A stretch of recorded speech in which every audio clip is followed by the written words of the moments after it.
Hey, it's me, Big P. I'm right there too. The SSF Hardcore Zizaran Gauntlet ended today. Ended a little bit earlier for me.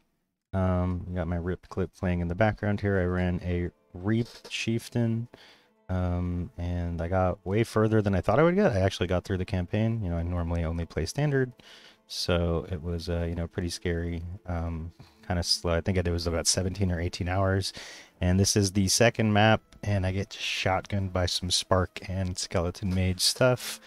I was running Purity of Elements, but I was on a 4-link, so, sometimes the best defense is killing stuff before you die. So what I'm going to do is just kind of go over the build as it is, because it is pretty tanky. Probably in a standard hardcore environment, it's perfectly viable. I liked it a lot up until it ended. But let's go over into the game. I'm in SSF standard, which doesn't have anything. Oh god, I can't do Ellie Reflect. So what am I supposed to do? Shit, I didn't really think about this. How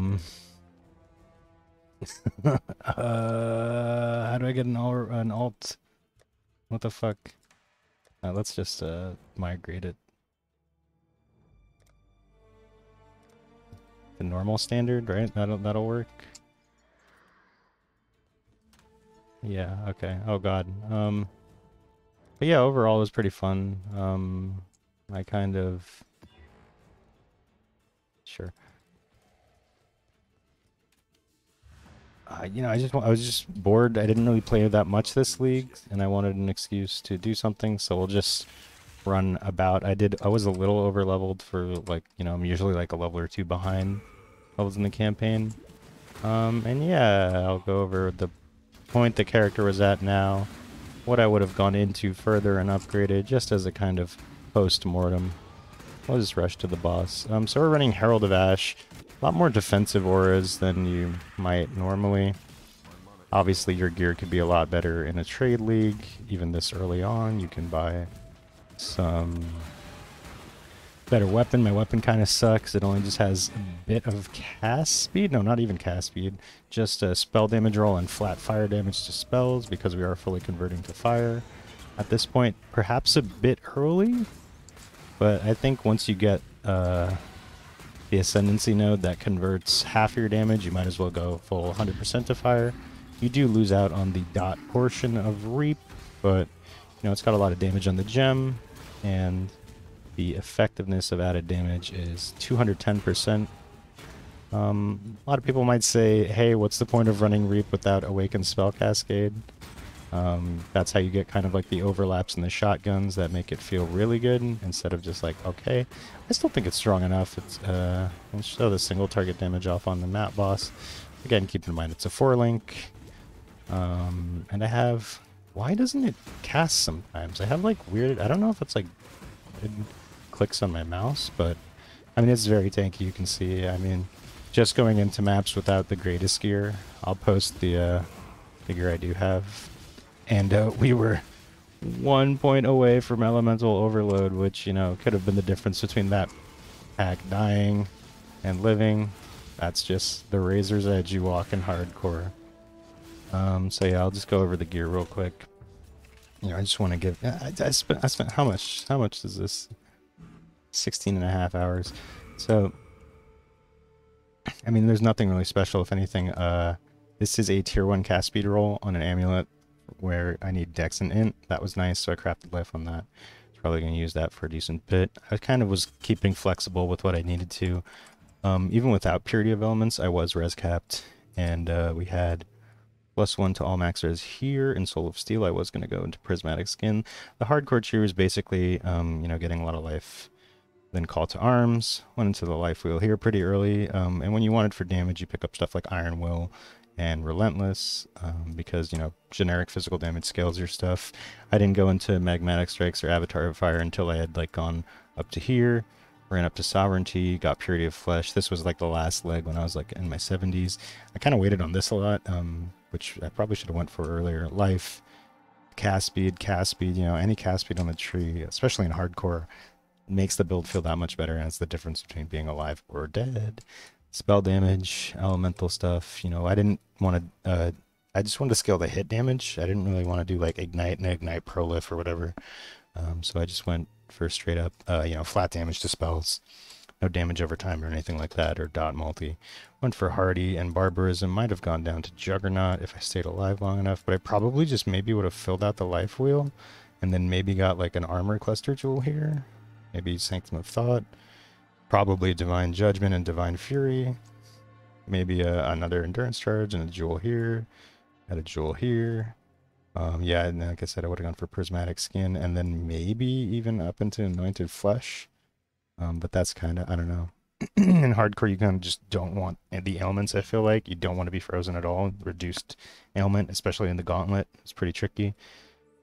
What was this? Yeah, reduced life cost of skills is good because, I mean, it's not really necessary. I think, like, if I refunded it, like, it goes from, like, 80 to 100 life when you have, like, 4k life. Doesn't really matter.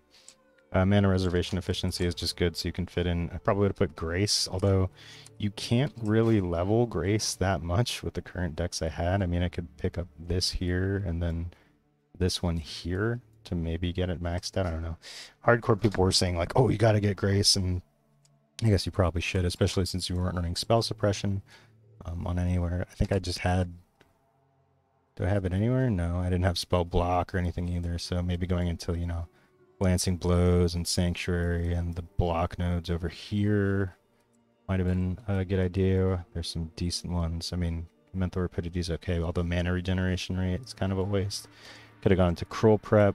But yeah, I think beyond that, you know, obviously you need Determination and Defiance Banner. Those are really solid.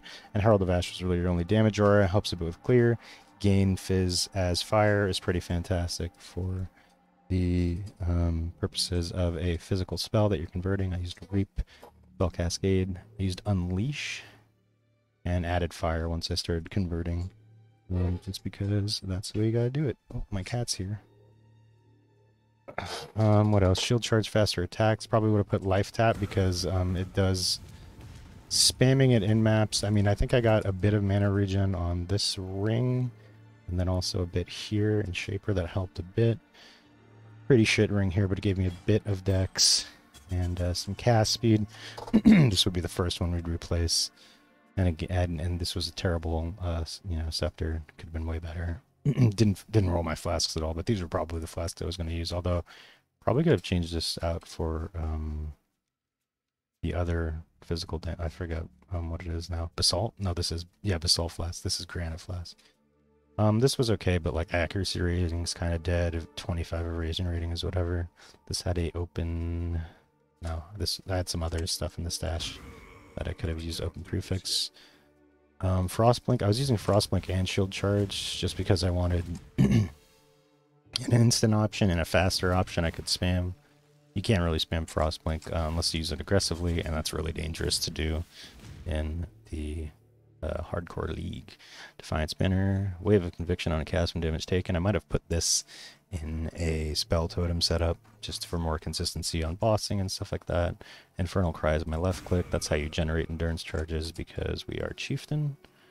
The order of ascendancy was Valico first, and then as soon as we got that, we dipped down for Call to Arms just for endurance charge generation, and a bit of regen. And then Tesalio is even more regen, which will life recovery rate technically, and a lot of resistances, so you just focus on Hold and Lightning, and you're all good there. Where'd my cat go? And then Flames Advance, this is when you start, you go for the damage one a bit later, you know, during the axe. I mean, I guess you could have maybe gone for this one first, but it doesn't really give you that much damage. It just helps you convert to elemental damage. And then also, well, I guess gain 100% of Fizz's extra fire is really good, but that's, you know, that's a rotating buff. And yeah, then I would have gone for Hinekora Death's Fury if I lived to tell the tale, but I did not. What would I have done differently? Not played Reap. I just kind of wanted to do an off meta. You know, I didn't want to do a Trapper or whatever the hell everybody else was doing. Just wanted an excuse to give self-cast Reap a try. I tried it in BPL when like my router exploded, so I didn't really get to do... I was playing on Wi-Fi, which was just miserable. And then I meant to do it as like cold conversion or maybe cold to lightning conversion on Inquisitor. I think I'm gonna league start that next league, just because that seems like it would be more fun than this. Well, maybe not more fun. You know, this is like a nice like tankier variant. Inquisitor's still pretty tanky. This is like a different form of tankiness, focusing on like Fizz taking his fire and regen. I'm sure you could do like some crazy shit in trade league with it. But yeah, I don't know what else to go over. Yeah, Grace, Herald of Ash, Purity of Elements, Anger. We were gonna use. Oh, I guess Armor Brand with Combustion and Hex Touch for Enfeeble. Just defensive and offensive here. Just throw something down. I don't know if I would have kept that. Casting Devastation, Molten Shell. Probably should have been Life Tap. Because between triggering this and, you know, your mana issues, you have to have enough mana for the trigger stuff. So yeah, I don't know. Nothing too notable. I will have the character POB listed below. Just want to do a post-mortem because I haven't done any content in a while. I started working a new job in the past few weeks and wasn't really playing Path that much anyway. I kind of just have a couple stuff. I did the I'll do a, yeah, I guess I'll go over the Lightning Strike champion I did in BPL. BPL was fun. I think we got second place. And then I didn't really end up finishing the Poison Exsanguinate cast on Crit because I forgot Jung Roan did like a way better, way more cohesive build video on it like 2 patches ago. And that was like, you know, most of that info is still relevant, and it was like a third as long as my videos usually are. And yeah, just MFers, whatever, you know. We only have like a couple weeks to do 24 challenges, and I only have like not even 12, so I don't know. Maybe stay tuned to the stream, and you'll come if I bother streaming like me buying challenges or farming, whatever. But yeah, until then, thanks for watching. Probably no groundbreaking content unless, you know, someone has a specific request for something, you know, later. This league, obviously when the new league starts, I'm gonna be like, wow, the new league, let's play it. And then yeah, more consistent and interesting content will resume then. Now I gotta go fold those clothes, or well, they're folded, I gotta put them away. Thanks for watching, and I'll see you in the next one.